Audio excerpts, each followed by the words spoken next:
Isus čini čudesa da probudi vjeru i da ljudi vjeruju.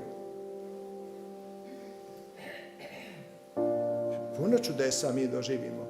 I mogu i različiti ljudi činiti čudesa, i oni egipatski vračari su činili čudesa. Ali ništa ako nismo promijenili život, ako nije bilo obraćanje i polazak za Kristom. Jer ako ćemo samo trčati za čudesima, onda će nas nazivati ovako i onako, jednoga od jednog seminara do drugoga, do trećeg, od jednog duhovnika do drugog, nikako se stabilizirati. Nikad dovoljno polaganja ruku nekima, nikad dovoljno nekima čudesa. Kad ćemo jedanput mi davati, darivati? Obraćanje isto podrazumijeva darivanje, jer sam ja u Kristovom tijelu kao jedan ud. Vidite koliko vas ima ovdje, svi smo različiti. To mi je sad fascinantno, o tome sad razmišljam stalno. I kad neko dođe, pa gledaj koliko ste vi važni u Kristovom tijelu. Ako ste vi jedna mala zjenica, koliko je zjenica bitna?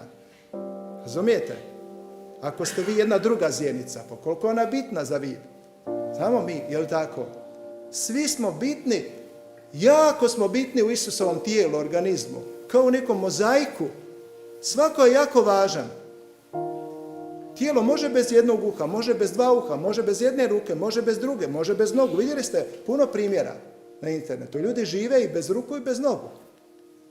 Ali je skladnije, jače, bolje kada imamo sve to. Tako u Kristovom tijelu svi smo pozvani biti u Kristovom tijelu mističnom. Ono što jesmo originali.